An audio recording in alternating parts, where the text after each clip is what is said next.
ಅಸ್ಸಲಾಮು ಅಲೈಕುಂ ವರಹಮತುಲ್ಲಾಹಿ ವಬರಕಾತು. ಸೇರಿದ ನನ್ನ ಎಲ್ಲ ಆತ್ಮೀಯ ಸಹೋದರಿಗೂ ನಮಸ್ಕಾರಗಳು. ನಾನು ಇವತ್ತು ಬಹಳ ದುಃಖದಿಂದ ಈ ಪ್ರಚಾರವನ್ನು ಕೊಡ್ತಾ ಇದ್ದೇನೆ.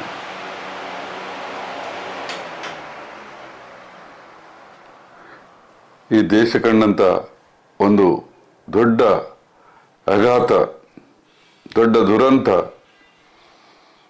ದೊಡ್ಡ ಪಾಶವಿ ಕೃತ್ಯ, ಇದನ್ನೆಲ್ಲ ನೆನೆಸುವಾಗ ತುಂಬ ಬೇಜಾರಾಗ್ತಾ ಇದೆ.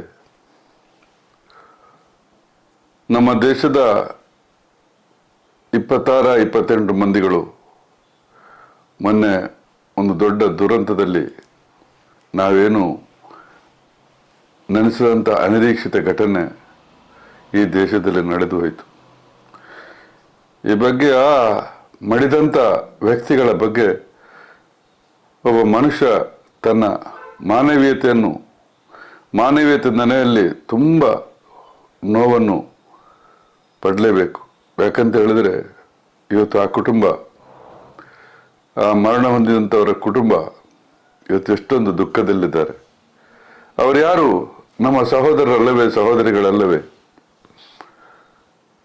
ಈ ರೀತಿ ಯಾಕೆ ಆಯಿತು ಎಂಬುದು ಬಹಳ ಖೇದಕರ. ಈ ಬಗ್ಗೆ ನಾವೆಲ್ಲ ತುಂಬ ದುಃಖ ಮಾತ್ರ ಅಲ್ಲ, ಇದನ್ನು ಅವಲೋಕನ ಮಾಡಬೇಕು. ನಾನು ಈ ದೇಶದ 130 ಕೋಟಿ ಜನತೆಯಲ್ಲಿ ಹೇಳಿಕೊಳ್ಳೋದಿಷ್ಟೇ, ಇವತ್ತು ನಮ್ಮ ಸರ್ಕಾರದ ವೈಫಲ್ಯತೆ ಅಥವಾ ನಮ್ಮ ಪೊಲೀಸ್ ಡಿಪಾರ್ಟ್ಮೆಂಟ್ನ ಅಥವಾ ಸೈನಿಕರ ವೈಫಲ್ಯತೆ ಗೊತ್ತಿಲ್ಲ. ಈ ದೇಶಕ್ಕೆ ಅಂಥವ್ರು ಯಾಕೆ ಬಂದರು? ನಮ್ಮ ದೇಶದಲ್ಲಿ ಖಂಡಿತ ಇಂಥವ್ರು ಯಾರೂ ಇಲ್ಲ. ಇಂಥ ಅಮಾನವೀಯ ಕೃತ್ಯವನ್ನು ಮಾಡುವಂಥ ವ್ಯಕ್ತಿಗಳು ಖಂಡಿತ ಈ ದೇಶದಲ್ಲಿ ಯಾರೂ ಇಲ್ಲ. ಆದರೆ ಇಂದು ಹೊರಗಿಂದ ಬಂದವರು ಮಾಡಿದಂಥ ವ್ಯವಸ್ಥೆ, ಹೊರಗಿಂದ ಹೇಗೆ ಬಂದರು? ಈ ರೀತಿಯ ಒಂದು ನುಸುಳಿಕೊಂಡು ಬಂದು ಇಷ್ಟು ಜನರನ್ನು ಕೊಂದು ಬಿಟ್ರು.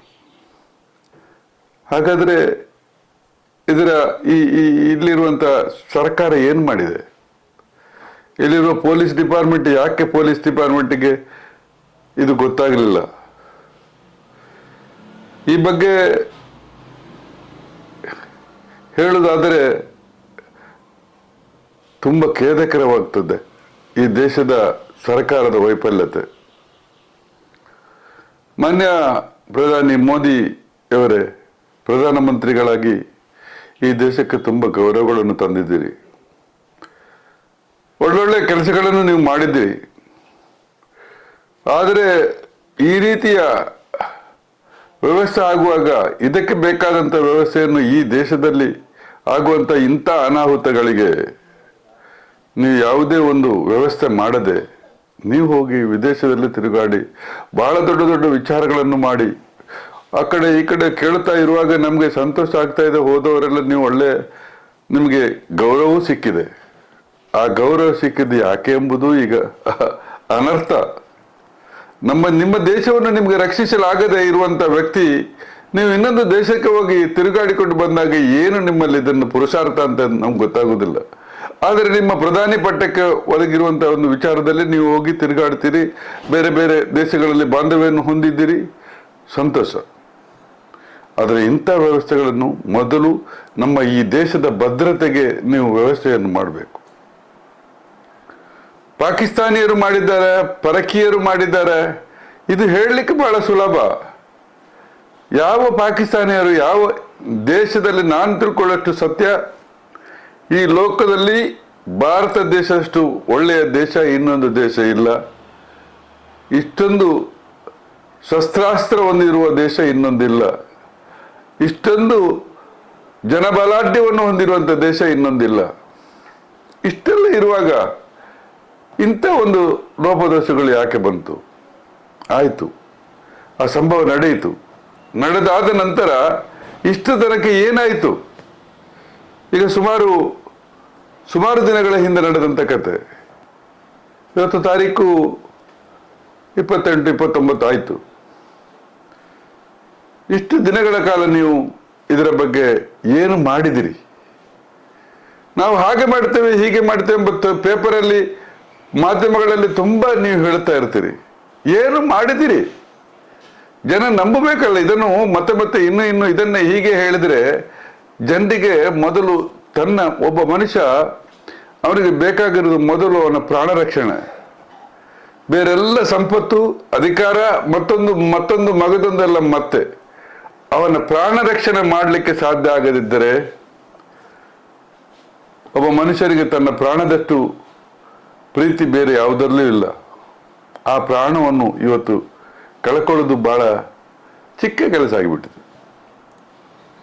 ಆದ್ದರಿಂದ ಆತ್ಮೀಯ ನಮ್ಮ ಕೇಂದ್ರ ಮಂತ್ರಿಗಳೇ, ಕೇಂದ್ರ ಸರ್ಕಾರವೇ ಇದನ್ನು ಚೆನ್ನಾಗಿ ಗಮನಿಸಿಕೊಂಡು ನೀವು ಇದರ ಬಗ್ಗೆ ಮೊದಲು ನಮ್ಮ ದೇಶದ ರಕ್ಷಣೆಯನ್ನು ತೆಗೆದುಕೊಳ್ಳಿ. ಇದು ನನ್ನ ಒಂದು ವಿಜ್ಞಾಪನೆ ಆಗಿರ್ತದೆ. ಎರಡನೇದಾಗಿ, ನನ್ನ ಮುಸ್ಲಿಂ ಸಮುದಾಯದ ಜನರ ಬಗ್ಗೆ ನಾನು ಕೆಲವೊಂದು ವಿಚಾರಗಳನ್ನು ಹೇಳ ಬಯಸ್ತೇನೆ. ಒಂದು ಕಡೆ ಇಂಥ ಒಂದು ನರಹತ್ಯೆಗಳು ನಡೆಯುತ್ತಾ ಇರುವಂತ ಸಂದರ್ಭದಲ್ಲಿ, ಒಂದು ಕಡೆ ಮುಸಲ್ಮಾನ್ ಜನಾಂಗಕ್ಕೆ ಈ ಕೇಂದ್ರ ಸರ್ಕಾರ ಮಾಡಿದಂಥ ಅನ್ಯಾಯವನ್ನು ನೆನೆಸುವಾಗ, ಅವರು ಯಾರೋ ದಾಳಿಕೋರರಿರ್ಬೋದು, ದರೋಡೆಕೋರರಿರ್ಬೋದು, ಯಾವುದೇ ರೀತಿಯಲ್ಲಿ ನುಸುಳಿಕೊಂಡು ಬಂದು ಕೊಂದರು. ಈಗ ಇಲ್ಲಿ ಯಾವುದೋ ಒಂದು ಸೊತ್ತಿನ ಬಗ್ಗೆ, ಯಾರದೋ ಒಂದು ಸೊತ್ತಿನ ಬಗ್ಗೆ ಆಸೆ ಪಟ್ಟುಕೊಂಡು ಸರ್ಕಾರಕ್ಕೆ ಯಾಕೆ ಬೇಕಪ್ಪ ಈ ಸೊತ್ತು? ಯಾರದೋ ಆಸ್ತಿಯ ಬಗ್ಗೆ, ಈಗ ನೋಡಿ, ನನ್ನನ್ನೇ ನೀವು ಒಂದು ಉದಾಹರಣೆಯಾಗಿ ತಗೊಳ್ಳೋಣ. ನನಗೊಂದು 5 ಎಕರೆ ಜಮೀನಿದೆ. ಆ 5 ಎಕರೆ ಜಮೀನಿನ ಸುಪರ್ದಿಯಲ್ಲಿ ನಾನು ಇರುವಾಗ ಇದನ್ನು ಯಾರಾದರೂ ಒಂದು ಕಸಿದುಕೊಂಡು ಹೋಗುವಾಗ ಅನ್ಯಾಯವಾಗಿ ಎಷ್ಟೊಂದು ನೋವಾಗ್ತದೆ. ಅದೇ ರೀತಿಯಲ್ಲಿ ನಮ್ಮ ಮುಸಲ್ಮಾನ್ ಸಮುದಾಯದ ಒಂದು ಆಸ್ತಿಯಾಗಿರ್ತದೆ ವಕಫ್ ಸ್ವತ್ತು. ಯಾಕೆ ಈ ವಕಫ್ ಸ್ವತ್ತು? ಯಾರು ಮಾಡಿಕೊಟ್ಟಂತ ವಕಫ್ ಸ್ವತ್ತು ಇದು? ಯಾವಾಗ ಯಾರಿಗೆ ಕೊಟ್ಟರು ಎಂಬುದು ನಿಮಗೆ ವಕ್ಫಿನ ಬಗ್ಗೆ ಗೊತ್ತಿಲ್ಲ. ನಮ್ಮಲ್ಲಿ ನಮ್ಮ ಹಿರಿಯರು ನಮ್ಮ ಮುಸಲ್ಮಾನ್ ಸಮುದಾಯಕ್ಕೆ ಬಿಟ್ಟು ಹೋದಂತ ಆಸ್ತಿಗಳಿದು. ಯಾವ ರೀತಿಯಲ್ಲಿ ಆಸ್ತಿ ಬಿಟ್ಟುಕೊಟ್ಟಿದ್ದಾರೆ? ಅವರೆಷ್ಟು ಜ್ಞಾನರಿದ್ದಾರೆ ಅವರು. ಇದನ್ನು ಅಲ್ಲಾಹಿಗೆ ಬಿಟ್ಟುಕೊಟ್ಟಿದ್ದಾರೆ. ಈ ಆಸ್ತಿಯನ್ನು ಅಲ್ಲಾಹಿನ ಹೆಸರಲ್ಲಿ ವಕ್ಫ್ ಮಾಡಿಕೊಟ್ಟು ಇದನ್ನು ಮುಸಲ್ಮಾನ್ ಸಮುದಾಯ ಅನುಭವಿಸಲಿ. ಯಾಕಂದ್ರೆ ಇದರಲ್ಲಿ ತಾರತಮ್ಯ ಆಗುವುದಿಲ್ಲ, ಇದರಲ್ಲಿ ತೊಂದರೆ ಆಗುವುದಿಲ್ಲ. ಅಲ್ಲಾಹಿನ ಹೆಸರಲ್ಲಿ ಕೊಟ್ಟಂತ ಆಸ್ತಿ ಆಗಿರ್ತದೆ. ಈ ಅಲ್ಲಾಹಿನ ಆಸ್ತಿಯನ್ನು ಯಾರಾದರೂ ನಾನು ಅನುಭವಿಸುವಾಗ ಅಥವಾ ಇನ್ನೊಬ್ಬ ಮುಸಲ್ಮಾನ ಅನುಭವಿಸುವಾಗ ಬಹಳ ಜಾಗ್ರತೆ ಇಲ್ಲ. ಅಲ್ಲಾಹಿನ ಮೇಲೆ ವಿಶ್ವಾಸ ಇಟ್ಟ ಒಬ್ಬ ವ್ಯಕ್ತಿಗೆ ಬಹಳ ಕಷ್ಟ ಆಗ್ತದೆ. ಆದ್ದರಿಂದ ಅದನ್ನು ವಕಫ್ ಆಸ್ತಿ ಅಂತ ಹೇಳಿ, ಯಾವಾಗ ವಕಫ್ ಆಸ್ತಿ ಹೇಗೆ ಮಾಡ್ತಾರೆ? ವಕಫ್ ಆಸ್ತಿ ಅಂತ ಹೇಳಿದ್ರೆ ಒಂದು ಮೂವೇಬಲ್ ಪ್ರಾಪರ್ಟಿಯನ್ನು ವಕಫ್ ಮಾಡ್ಲಿಕ್ಕೆ ಆಗುವುದಿಲ್ಲ. ಮೂವೇಬಲ್ ಚಲಿಸುವಂತ ಒಂದು ಸಾಧನವನ್ನು ವಕಫ್ ಮಾಡ್ಲಿಕ್ಕೆ ಆಗುವುದಿಲ್ಲ. ಚಲಿಸದೇ ಇರುವಂತ ಇಮ್ಮೂವೇಬಲ್ ಪ್ರಾಪರ್ಟಿ, ಅದನ್ನು ಮಾತ್ರ ಆಸ್ತಿಯನ್ನು ಅಲ್ಲಾಹಿನ ಹೆಸರಲ್ಲಿ ವಕ್ಫ್ ಮಾಡ್ಲಿಕ್ಕೆ ಆಗ್ತದೆ. ಅದು ಒಂದು ನೀವು ತಿಳ್ಕೊಳ್ಳಿ. ಇದರ ಸತ್ಯತೆಯನ್ನು ನಾನು ತಿಳಿಸಿದ್ದು. ಇಮ್ಮೂವೇಬಲ್ ಪ್ರಾಪರ್ಟಿಯನ್ನು ಯಾಕೆ ಮಾಡಿದ್ದಾರೆ ಅಂತ ಹೇಳಿದ್ರೆ, ಅದನ್ನು ಈ ಭೂಮಿಯನ್ನು ಎಲ್ಲಿ ಯಾರಿಗೂ ತಗೊಂಡು ಹೋಗ್ಲಿಕ್ಕೆ ಆಗುದಿಲ್ಲ. ಬೇರೆ ಒಂದು ಕಟ್ಟಡ ಅಥವಾ ಮಗದೊಂದು ಅಥವಾ ಯಾವುದೋ ಒಂದು ಸಾಮಾನನ್ನು ವಕ್ಫ್ ಮಾಡಿದ್ರೆ ಅದನ್ನು ತಗೊಂಡು ಹೋಗ್ಬೋದು. ಅಂತ ವಸ್ತುಗಳನ್ನು ವಕ್ಫ್ ಮಾಡ್ಲಿಕ್ಕೆ ಆಗುವುದಿಲ್ಲ. ಮೂವೇಬಲ್, ಇಮ್ಮೂವೇಬಲ್ ಎಂಬ 2 ಪದ. ಇಮ್ಮೂವೇಬಲ್ ಪ್ರಾಪರ್ಟಿಯನ್ನು ಮಾತ್ರ ವಕಫ್ ಮಾಡ್ಲಿಕ್ಕೆ ಆಗ್ತದೆ. ಆದ್ದರಿಂದ ಈ ಸ್ವತ್ತನ್ನು ವಕಫ್ ಮಾಡಿ ಇಟ್ಟಿದ್ದು ಮುಂದಿನ ಜನಾಂಗದ ಮುಸಲ್ಮಾನರಿಗೆ ಅದು ಅಲ್ಲಾಹಿನ ಹೆಸರಲ್ಲಿ ಬಿಟ್ಟುಕೊಟ್ಟಿದ್ದಾರೆ. ಅದನ್ನು ತೆಗೆದುಕೊಂಡು ನಾನು ಅನುಭವಿಸಲಿಕ್ಕೆ ಬಹಳ ಕಷ್ಟ ಇದೆ, ಅಷ್ಟು ಸುಲಭ ಇಲ್ಲ. ಅಷ್ಟೊಂದು ನಾನು ಪರಿಶುದ್ಧನಾಗಬೇಕು ವಕಫ್ ಆಸ್ತಿಯನ್ನು ಉಪಯೋಗಿಸಬೇಕಾದ್ರೆ. ನೀವು ಇದರ ಬಗ್ಗೆ ನಾನು ನಮ್ಮ ಮನೆ ಗೃಹ ಮಂತ್ರಿಯವರು ಹೇಳೋದು ಕೇಳಿದೆ. ಅಮಿತ್ ಶಾ ಅವರು ಹೇಳಿದಂತ ಮಾತು, ಅನ್ವರ್ ಮಾಣಿಪಾಡಿ ಅವರು ಇದನ್ನು ನಮಗೆ ತಿಳಿಸಿದ್ದಾರೆ ಅಂತ.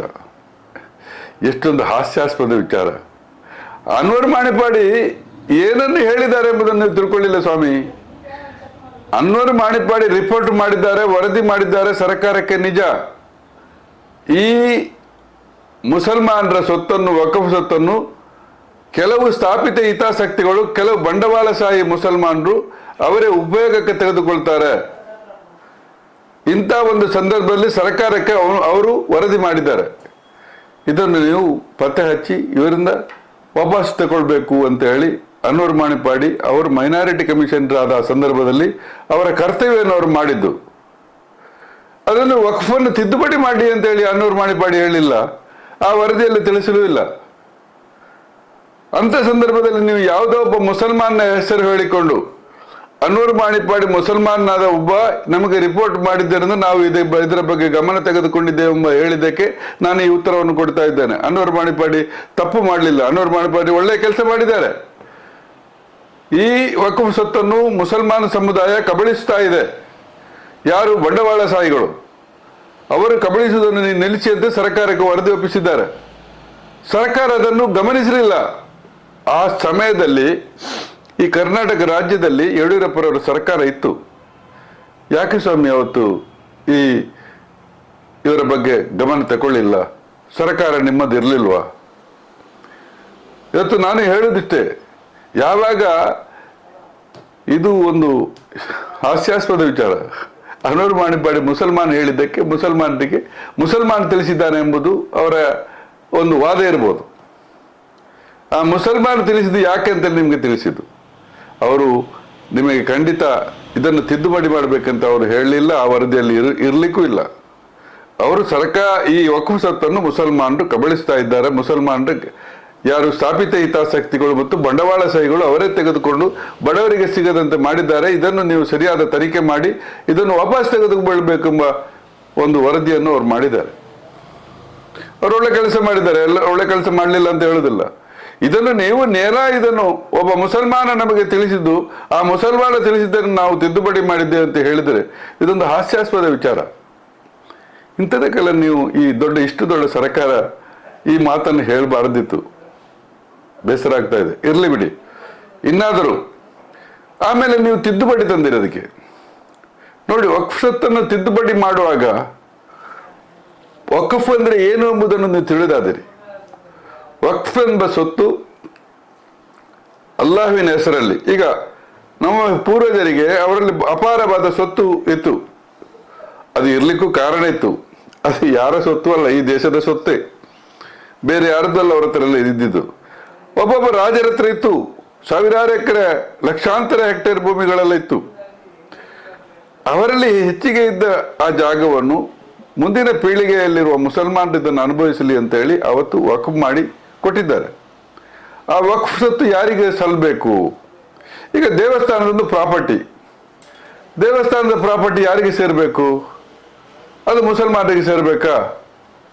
ಚರ್ಚಿನ ಒಂದು ಪ್ರಾಪರ್ಟಿ, ಅದು ಮುಸಲ್ಮಾನರಿಗೆ ಸೇರಬೇಕಾ? ಕ್ರಿಶ್ಚಿಯನ್ರಿಗೆ ಸೇರಬೇಕು, ಹಿಂದೂಗಳಿಗೆ ಸೇರಬೇಕು. ಇಲ್ಲಿರುವಂಥ ವಕ್ಫ್ ಸೊತ್ತು ಅದು ಮುಸಲ್ಮಾನರಿಗೆ ಸೇರಬೇಕೆಂಬ ಒಂದು ವಿಚಾರ. ಇದರಲ್ಲಿ ಯಾಕೆ ನೀವು ಈ ರೀತಿಯ ಒಂದು ನಿಲುವನ್ನು ತೆಗೆದುಕೊಂಡಿದ್ದೀರಿ ಎಂಬುದು ನಮಗೆ ಹೇಳಲಾಗದ ಸಮಸ್ಯೆಯ ಒಂದು ಉತ್ತರ ಕೊಟ್ಟಿದ್ದೀರಿ ನೀವು.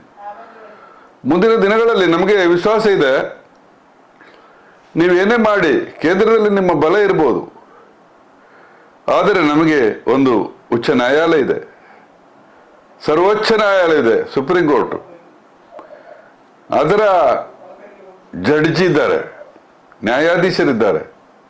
ಆ ನ್ಯಾಯಾಧೀಶರು ಖಂಡಿತ ಯಾರ ಕೈಗಳಿಗೆಯೂ ಕೆಲಸ ಮಾಡುವವರಲ್ಲ.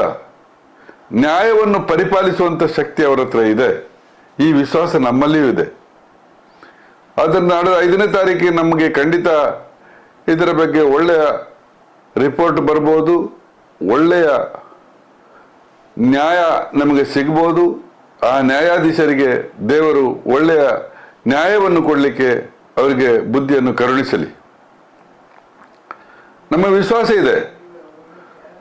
ನಮ್ಮ ಬಹಳ ದೊಡ್ಡ ವಿಶ್ವಾಸಕ್ಕೆ ಇನ್ನು ಅವರಿಂದಲೂ ನಮಗೆ ಆಘಾತ ಆದರೆ ನಮಗೂ ತೊಂದರೆ ಇಲ್ಲ. ನಮ್ಮಲ್ಲೊಂದು ಕುರಾನಲ್ಲಿ ಉಲ್ಲೇಖ ಇದೆ, ಅಲೈಸಲ್ಲಾಹು ಬಿ ಅಹಕಮಿಲ್ ಹಾಕಿಮಿ ಅಂತೇಳಿ. ಎಲ್ಲಕ್ಕಿಂತ ಮಿಗಿಲಾದ ನನ್ನನ್ನು, ಈ ನ್ಯಾಯಾಧೀಶರೇ, ನಿಮ್ಮನ್ನು, ನನ್ನನ್ನು, ಈ ದೇಶದ 130 ಕೋಟಿ ಜನತೆಯನ್ನು ರಕ್ಷಿಸುವಂತ ಅಥವಾ 720 ಕೋಟಿ ಜನರನ್ನು ಈ ಲೋಕದಲ್ಲಿ ರಕ್ಷಿಸುವಂತ ಒಬ್ಬ ನ್ಯಾಯಾಧೀಶ ಇದ್ದಾರೆ.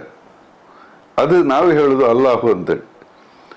ಅಲೈಸಲ್ಲಾಹು ಬಿ ಅಹಕಮಿಲ್ ಹಾಕಿಮೀನ್. ಅವನು ಎಲ್ಲಕ್ಕಿಂತಲೂ ದೊಡ್ಡದಾದ ನ್ಯಾಯಾಧೀಶ. ಅವನ ನ್ಯಾಯಸ್ಥಾನದಲ್ಲಿ ಖಂಡಿತ ನಮಗೆ ನ್ಯಾಯ ಸಿಗ್ತದೆ ಎಂಬ ವಿಶ್ವಾಸ ನಮ್ಮಲ್ಲಿ ಯಾವತ್ತೂ ಇದೆ. ಒಂದು ವೇಳೆ ನಿಮಗೆ ಇವತ್ತಲ್ಲ, ನಾನು 10 ವರ್ಷ ಹಿಂದಿನಿಂದಲೇ ನಾನು ಹೇಳ್ತಾ ಇದ್ದೇನೆ ಇದನ್ನು. ಈ ದೇಶ ಒಂದಲ್ಲ ಒಂದು ದಿನ ಹಿಂದೂ ದೇಶ ಮಾಡಲಿಕ್ಕೆ ಪ್ರಯತ್ನ ಮಾಡ್ತಾ ಇದ್ದಾರೆ ಅಂತ. ನಿಮಗೆ ಕಳೆದ ಸಲ NRC ಅಥವಾ CAA ಬಂದಾಗ ಆವಾಗ ನಾನು ತಿಳ್ಕೊಂಡಂತ ಆ ದಿನ ಬರ್ತದೆ ಅಂತ. ಬಹಳ ಕಡೆ ನಮ್ಮ ಮುಸಲ್ಮಾನ್ ಸಹೋದರರು ಎಲ್ಲರೂ ಸೇರಿಕೊಂಡು ಇದಕ್ಕೆ ಹೋರಾಟ ಮಾಡಿದೆವು. ಆ ಹೋರಾಟದ ಪ್ರತಿಫಲ ನಮಗೆ ಅದನ್ನು ಜಾರಿಗೆ ತರದಂತೆ ಮಾಡಿತು. ಅಲ್ಲಾಹು ನಮಗೆ ದಯಪಾಲಿಸಿದ. ಅದೇ ಸಮಯದಲ್ಲಿ ನಿಮಗೂ ಗೊತ್ತುಂಟು, ನಮಗೂ ಗೊತ್ತುಂಟು, ಒಂದು ರೋಗವನ್ನು ಈ ಜಗತ್ತಿಗೆ ತಂದುಕೊಟ್ಟಲ್ಲ. ಯಾವಾಗ ನಿಮ್ಮ ಆ ಭಾವನೆಗಳನ್ನು ಅರ್ಥ ಮಾಡಿಕೊಂಡಿರ್ಬೋದು ಅಥವಾ ನಮ್ಮ ನೋವನ್ನು ಅರ್ಥ ಮಾಡಿಕೊಂಡಿರ್ಬೋದು, ಅದು ಒಂದು ನಮ್ಗೆ ದೊಡ್ಡ ಪೆಟ್ಟಾಯಿತು ಈ ಜಗತ್ತಿಗೆ. ಅಲ್ಲಾಹು ನೋಡ್ತಾ ಇರ್ತಾನೆ. ಅಲ್ಲಾಹು ಅನ್ಯಾಯದ ಅನಾಚಾರ ಪರಮಾವಧಿ ಮುಗಿಲು ಮುಟ್ಟುವಾಗ, ಈಗ ನೋಡಿ, ಈ ದೇಶದ ಬಗ್ಗೆ ಮಾತ್ರ ನಾನು ಹೇಳ್ತಾ ಇಲ್ಲ,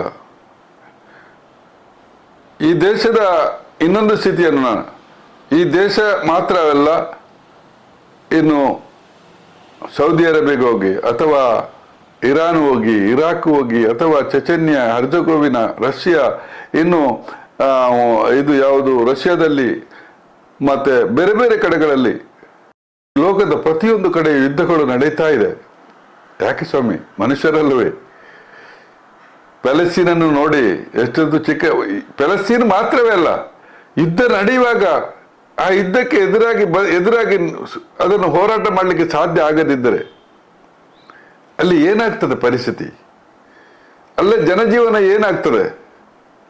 ಯುದ್ಧ ಮಾಡೋ ದೊಡ್ಡ ದೊಡ್ಡ ರಾಷ್ಟ್ರದ ಜನಗಳೇ ದೊಡ್ಡ ದೊಡ್ಡ ರಾಷ್ಟ್ರವನ್ನು ಕಟ್ಟಿಕೊಂಡು ಯುದ್ಧ ಸಾಮಗ್ರಿಗಳನ್ನು ಪಡ್ಕೊಂಡು ಯುದ್ಧ ಸಾಮಗ್ರಿಗಳಲ್ಲಿ ಯುದ್ಧ ಮಾಡ್ತಿದ್ದೀರಿ. ಯಾರನ್ನು ಕೊಲ್ತಾ ಇದ್ದೀರಿ? ಮನುಷ್ಯರೇ, ಯಾರನ್ನು ನೀವು ಕೊಲ್ತಾ ಇದ್ದೀರಿ? ನಿನ್ನಂತ ಒಬ್ಬ ಮನುಷ್ಯನನ್ನೇ ಕೊಲ್ಲುವುದಲ್ವಾ? ಯಾಕೆ ಇದು ಮನಸ್ಸಿಗೆ ಬರುವುದಿಲ್ಲ? ನಿಮ್ಮ ದೊಡ್ಡ ದೊಡ್ಡ ರಾಷ್ಟ್ರದ ಪ್ರಧಾನಿಗಳಿಗೆ ಇದು ಯಾಕೆ ಅರ್ಥ ಆಗುವುದಿಲ್ಲ? ಇದೆಲ್ಲಕ್ಕಿಂತ ಮಿಗಿಲಾಗಿ ನಮ್ಮ ದೇಶ ಬಹಳ ಸುಭದ್ರ. ಯುದ್ಧಕ್ಕೆ ಒಮ್ಮೆಯೂ ಅವಕಾಶ ಕೊಡುವುದಿಲ್ಲ. ನಮ್ಮ ರಾಷ್ಟ್ರದಷ್ಟು ಇಷ್ಟೊಂದು ಸುಸಂಸ್ಕೃತ ಸಂಪ್ರದಾಯಸ್ಥ ರಾಷ್ಟ್ರ ಈ ಜಗತ್ತಿನಲ್ಲಿ ಯಾವುದೂ ಅಲ್ಲ. 130 ಕೋಟಿ ಜನರಿದ್ದ ಈ ದೇಶ, ಎಷ್ಟೋ ಸಾವಿರ ಜಾತಿ ಮತಗಳಿದ್ದಂತ ಈ ರಾಷ್ಟ್ರ ಇಷ್ಟೊಂದು ಸಹಬಾಳ್ವೆಯಿಂದ ನಡೀತಾ ಇದ್ದೇವೆ. ನೋಡಿ, ನಮಗೆ ಕಾಣಬಹುದು, ಹತ್ತಿರದ ರಾಷ್ಟ್ರಗಳಲ್ಲೆಲ್ಲ ಸಾವಿರಾರು ಜನರನ್ನು ಕೊಲ್ಲುವುದು, ಎಂತೆಂಥ ಪ್ರಮಾದಗಳು ನಡೀತಾ ಇದೆ. ಮನುಷ್ಯನಾಗಿ ಹುಟ್ಟಿ ಮಾನಸನಾಗಿ ಬಾಳ್ತಾನೆ.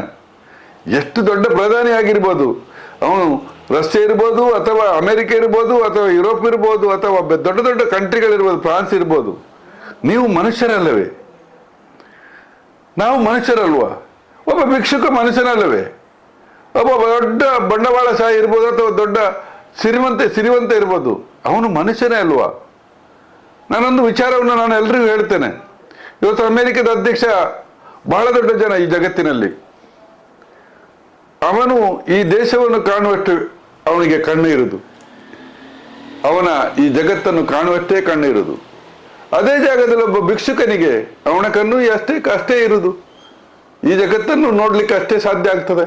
ಬೆಳಕನ್ನು, ಗಾಳಿ ಜಾಸ್ತಿ ಇದೆ ಅಂತ ನಾನು ಪ್ರಧಾನಿ ಅಥವಾ ನಾನು ಅಮೆರಿಕದ ಅಧ್ಯಕ್ಷ ಅಂತೇಳಿ ಗಾಳಿಯನ್ನು ಜಾಸ್ತಿ ತಗೊಳ್ಳಿಕ್ಕೆ ಆಗ್ತದೆ ಅವರಿಗೆ?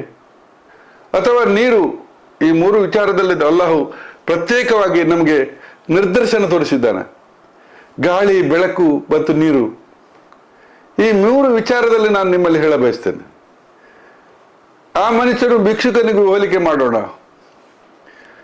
ಇವತ್ತು ಈ ಜಗತ್ತಿನ ದೊಡ್ಡ ಒಡೆಯ ಅಧ್ಯಕ್ಷ ಅಮೆರಿಕದ, ಅದೇ ಜಾಗದಲ್ಲಿ ಒಬ್ಬ ಭಿಕ್ಷುಕ, ಏನೂ ಗೊತ್ತಿಲ್ಲದ ಅವನ ಕಣ್ಣಿಂದ ನೋಡುವುದು ಜಗತ್ತನ್ನು, ಅಮೆರಿಕದ ಅಧ್ಯಕ್ಷ ನೋಡುವುದು ಜಗತ್ತನ್ನು ಒಂದೇ ರೀತಿಯಾಗಿ.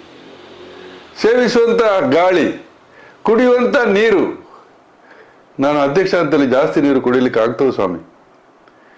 ಇಷ್ಟು ಅರ್ಥ ಮಾಡಿಕೊಳ್ಳಲು ಸಾಧ್ಯ ಆಗದಂತ ನನ್ನ ಅಮೆರಿಕದ ಅಧ್ಯಕ್ಷರೇ ಅಥವಾ ರಷ್ಯಾದ ಅಧ್ಯಕ್ಷರೇ ಯಾರೇ ಇರ್ಬೋದು, ನೀವು ಮನುಷ್ಯರಲ್ಲವೇ? ನಿಮಗೆ ಇದನ್ನು ಈ ಜಗತ್ತಿನಲ್ಲಿ ಆಗುವಂತ ಅನಾಹುತವನ್ನು, ಅನ್ಯಾಯವನ್ನು ತಡೆಯಲಿಕ್ಕೆ ಸಾಧ್ಯ ಇಲ್ಲವೇ? ಒಮ್ಮೆ ಪ್ರಶ್ನೆ.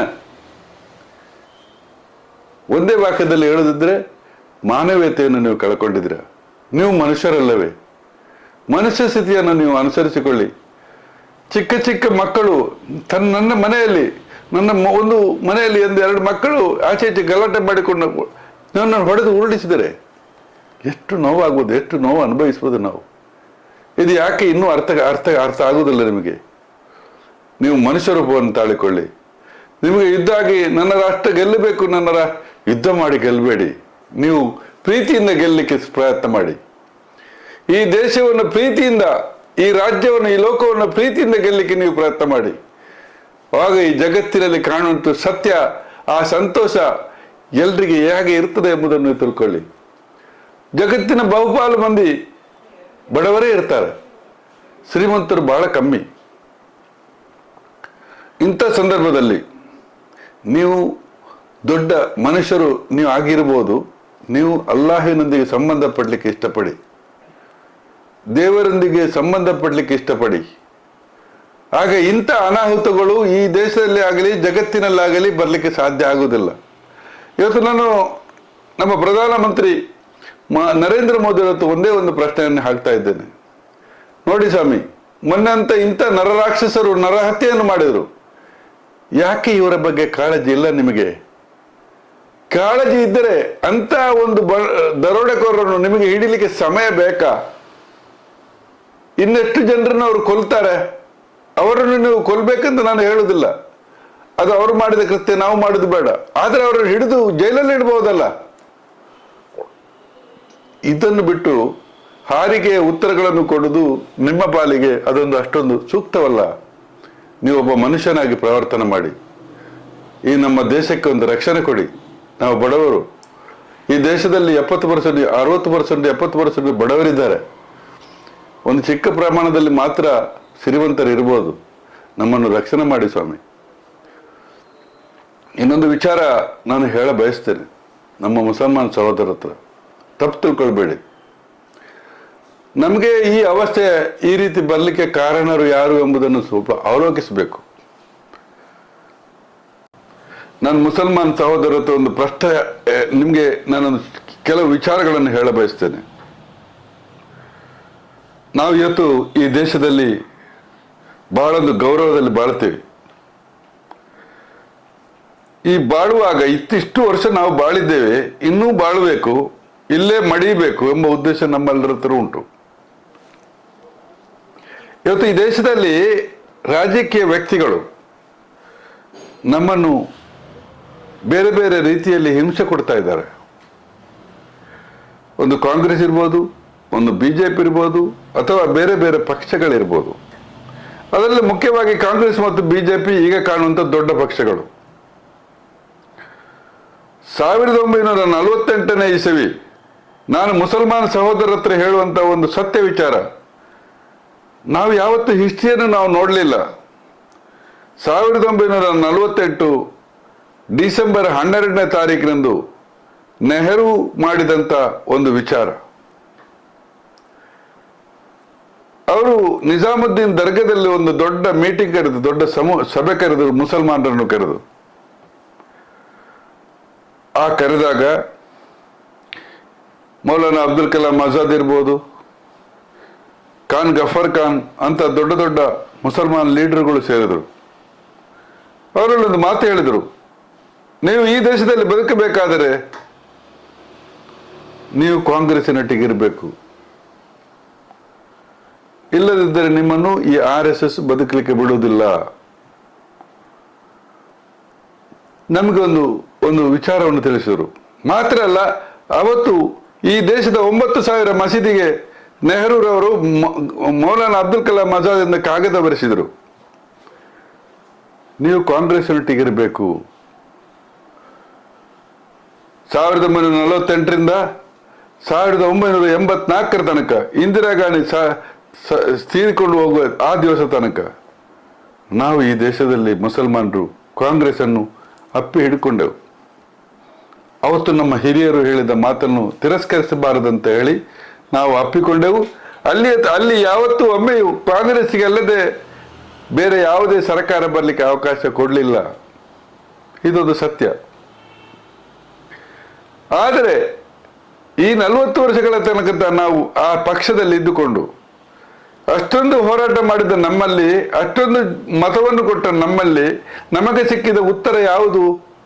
ಮುಸಲ್ಮಾನ ಸಹೋದರರೇ, ನೀವು ಚಿಂತನೆ ಮಾಡಿ. ನಮಗೆ ಸಾಚಾರ ವರದಿ ಸಿಕ್ಕಿತು. ಅತ್ಯಂತ ಕಡು ಬಡತನದಲ್ಲಿರುವುದು ಈ ದೇಶದಲ್ಲಿ ಮುಸಲ್ಮಾನರು ಅಂತೇಳಿ. 40 ವರ್ಷ ನಾವು ನಂಬಿದ ನನ್ನ ಪಕ್ಷದ ಬಗ್ಗೆ ಹೇಳಿದ್ದಲ್ಲ, ಅವತ್ತು ಅವರು ಹೇಳಿದ ಮಾತಿಗೆ ನಾವು ಬೆಲೆ ಕೊಟ್ಟ, ನಾವು ಅವರೊಟ್ಟಿಗೆ ಇದ್ದಿದ್ದರಿಂದ ನಮಗೆ ಸಿಕ್ಕಿದ ಉತ್ತರ ಇಷ್ಟು.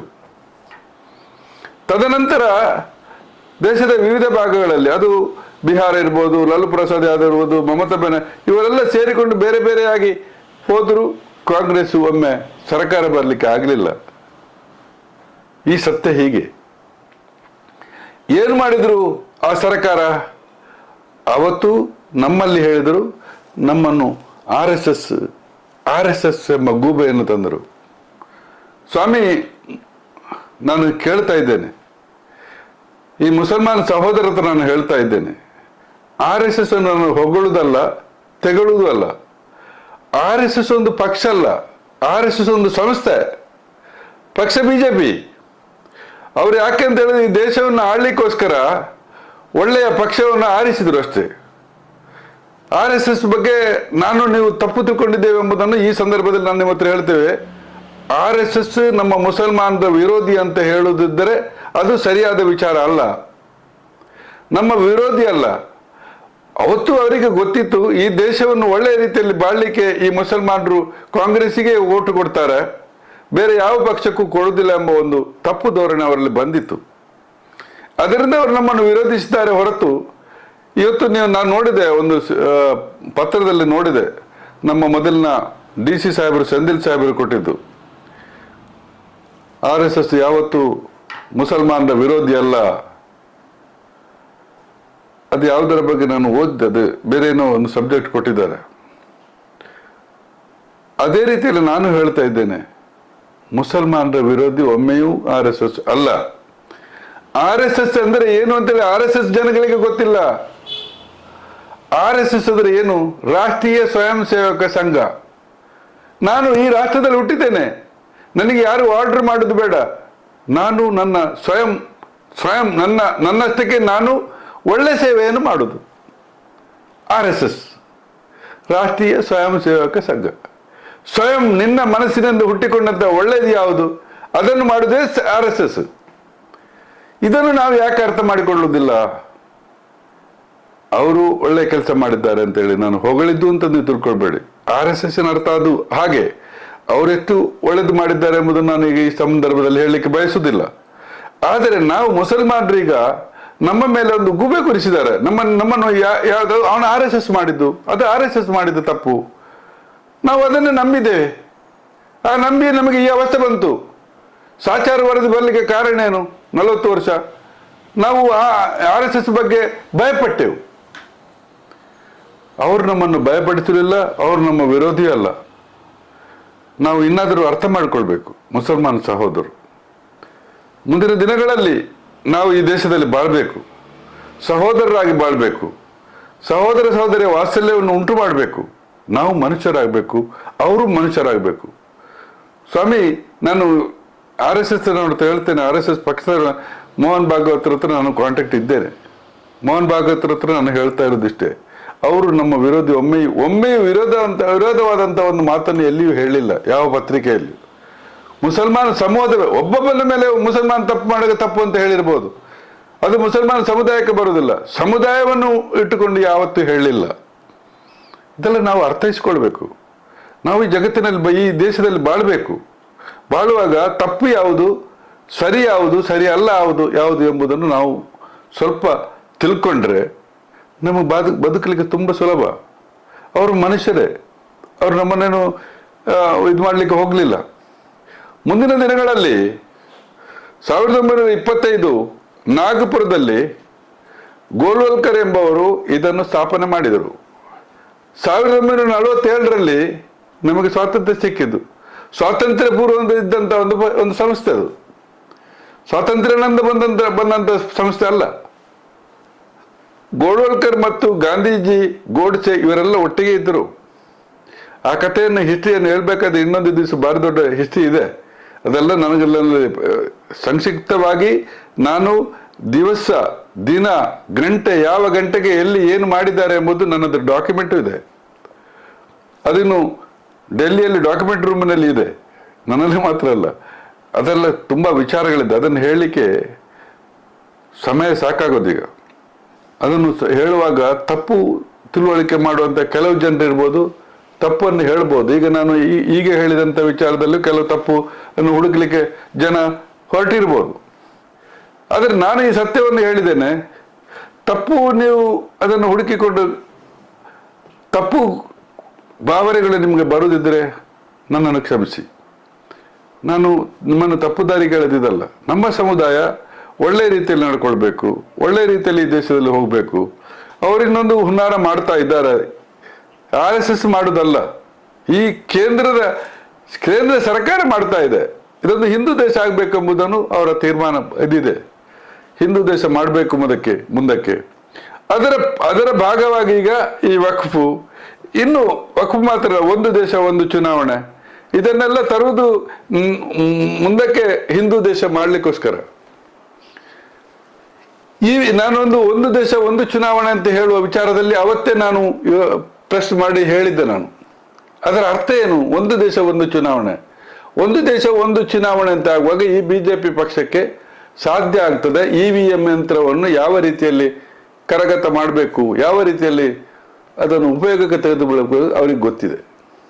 ಆಗ ಒಂದು ದೇಶ ಒಂದು ಚುನಾವಣೆ ಬಂದಲ್ಲಿ ಇಡೀ ದೇಶದ ಎಲ್ಲ ರಾಜ್ಯಗಳಲ್ಲಿಯೂ ಒಮ್ಮೆ ಬಿಜೆಪಿ ಸರ್ಕಾರ ಪಕ್ಷ ವಿಜಯ ಆಗ್ತದೆ.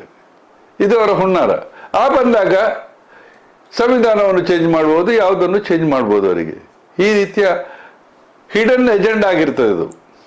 ಇದನ್ನು ಯಾರು ತಿಳ್ಕೊಂಡಿದ್ದಾರೆ? ಅವತ್ತೇ ನಾನು ಇದಕ್ಕೆ ಉತ್ತರ ಕೊಟ್ಟಿದ್ದೇನೆ. ಕೇಂದ್ರ ಸರ್ಕಾರ ಮಾಡುತ್ತಿರುವ ಈ ಬಿಜೆಪಿ ಪಕ್ಷ ಮಾಡುತ್ತಿರುವಂಥ ವ್ಯವಸ್ಥೆಗಳದು. ಬಿಜೆಪಿ ಅಂದ ತಕ್ಷಣ ಬಿಜೆಪಿ ಪಕ್ಷ RSS ಸಂಸ್ಥೆ. RSS ಅನ್ನು ಬಿಜೆಪಿಗೆ ಹೋಲಿಕೆ ಮಾಡಬಾರದು. ಬಿಜೆಪಿ ಪಕ್ಷಕ್ಕೆ ಗೆಲುವು ಬರಬೇಕಂತ ಅವರು ಶ್ರಮಿಸಿರ್ಬೋದು. ಕಾಂಗ್ರೆಸ್ ಪಕ್ಷಕ್ಕೆ ಶ್ರಮಿಸಿದ್ದೇವೆ ನಾವು ಮುಸಲ್ಮಾನರು. ಇದೊಂದೇ ತಪ್ಪಾಗಿದೆ ನಮ್ದು. ಯಾವ ಪಕ್ಷಕ್ಕೆ, ಒಂದೇ ಪಕ್ಷಕ್ಕೆ ಗೆಲುವು ಬರಬೇಕಂತ ನಾವು ಶ್ರಮಿಸಿದ್ರೆ ಬಿಜೆಪಿ ಸರ್ಕಾರ ಗೆಲ್ಲಬೇಕಂತೇಳಿ RSS ಶ್ರಮಿಸಿದ್ದಾರೆ. ಇಷ್ಟೇ ನಮ್ಮೊಳಗೆ ಬಂದಿರುವಂಥ ವ್ಯತ್ಯಾಸಗಳು. ಇದನ್ನು ನಾವು ಸರಿಪಡಿಸಿಕೊಳ್ಳುವಾಗ, ನಾವು ಸರಿಯಾದ ಆಲೋಚನೆಯಿಂದ ಯಾವುದೇ ಓಟು ಬರುವಾಗ, ಮತ ಹಾಕುವಾಗ ಆಲೋಚನೆ ಮಾಡಿ ಮತ ಹಾಕೋಣ. ಆಗ ಒಂದು ನ್ಯಾಯವಾದ ಒಂದು ಸಂಸ್ಥೆ, ಇಲ್ಲಿ ಒಂದು ಪಕ್ಷ ಬರ್ಬೋದು. ಆದ್ದರಿಂದ ಮುಂದಿನ ದಿನಗಳಲ್ಲಿ ಮುಸಲ್ಮಾನ್ ಸಹೋದರರೇ, ಈ ವಕ್ಫಿಂದ ಇವರಿಂದ ಏನು ಮಾಡಲಿಕ್ಕೂ ಆಗುವುದಿಲ್ಲ. ವಕ್ಫ್ ಎಂಬ ಸಂಸ್ಥೆ ಖಂಡಿತ ಇವರದಲ್ಲ, ಅದು ಮುಸಲ್ಮಾನರ ಸಂಸ್ಥೆ ಆಗಿರ್ತದೆ. ಅದನ್ನು ಬದಲಾವಣೆ ಮಾಡಿ ಇವರು ಉಪಯೋಗಕ್ಕೆ ತೆಗೆದುಕೊಳ್ಬಹುದು ಅಂತ ತಿಳ್ಕೊಂಡಿದ್ರೆ ಅದು ಅವರ ತಪ್ಪು ಧೋರಣೆ ಆಗಿರ್ಬೋದು. ನಮ್ಮ ಸಂಸ್ಥೆಯನ್ನು ಅವರಿಗೆ ಉಪಯೋಗ ಮಾಡಲಿಕ್ಕೆ ಆಗುವುದೇ ಇಲ್ಲ, ಆದರೆ ಬಿಡುವುದೂ ಇಲ್ಲ. ಈ ದೇಶದಲ್ಲಿ ಮುಂದೊಂದು ದಿನ ಅದು ಎಂಥ ಒಂದು ದೊಡ್ಡ ಅನಾಹುತ ಸಂಭವಿಸುವುದೆಂಬುದನ್ನು ಕೇಂದ್ರ ಸರ್ಕಾರ ಮಾಡಿದಂಥ ಕೇಂದ್ರ ಸರ್ಕಾರದ ನಿಲುವಿನಿಂದಾಗಿ ಈ ದೇಶ ಎಷ್ಟೊಂದು ಛಿದ್ರವಾಗಬಹುದೆಂಬುದು ಮುಂದಿನ ದಿನಗಳಲ್ಲಿ ಗೊತ್ತಾಗ್ಬೋದು ಅವರಿಗೆ. ಆದ್ದರಿಂದ ಇದನ್ನು ಕೈಬಿಟ್ಟು ವಕ್ಫ್ ಸೊತ್ತನ್ನು ಯಾರು ಅಪಹರಿಸಬೇಡಿ. ಯಾರ ಸೊತ್ತನ್ನು ಯಾರು ಅಪಹರಿಸೋದು ಬೇಡ. ವಕ್ಫ್ ಸೊತ್ತು ನಮ್ಮ ಸೊತ್ತು, ಮುಸಲ್ಮಾನರ ಸೊತ್ತು ಅಂತ ಹೇಳಿಲ್ಲ. ಇನ್ನು ಹಿಂದೂಗಳ ಸೊತ್ತನ್ನು ನೀವು ಅಪಹರಿಸಬೇಡಿ, ಕ್ರಿಶ್ಚಿಯನ್ರ ಸೊತ್ತನ್ನು ನೀವು ಅಪಹರಿಸಬೇಡಿ. ಸರ್ಕಾರ ನಡೆಸಬೇಕು, ಸರ್ಕಾರ ನಡೆಸಲಿಕ್ಕೆ ಸಾಧ್ಯ ಇಲ್ಲ ಅಂತ ಹೇಳಿ ಯಾರದೋ ಆಸ್ತಿಯನ್ನು ನೀವು ಕಬಳಿಸಿ, ಹಾಗಾದ್ರೆ ದರೋಡೆಕೋರರಿಗೆ ನಿಮ್ಗೆ ಏನು ವ್ಯತ್ಯಾಸ ಇರ್ತದೆ? ಇದನ್ನು ತಿಳಿದುಕೊಳ್ಳಿ ಮಾನ್ಯ ಮಂತ್ರಿಗಳೇ, ಮಾನ್ಯ ಪ್ರಧಾನಮಂತ್ರಿಗಳೇ. ಆದ್ದರಿಂದ ಇಂಥ ಒಂದು ಆಪಾದನೆಗೆ ನೀವು ಗುರಿಯಾಗಬೇಡಿ. ನೀವು ಒಳ್ಳೆಯ ಕೆಲಸ ಮಾಡಿದ್ರಿ. ಇಷ್ಟು ತನಕ ಈ ದೇಶವನ್ನು ಒಳ್ಳೆ ರೀತಿಯಲ್ಲಿ ನಡೆಸಿಕೊಂಡು ಹೋಗಿದ್ದೀರಿ.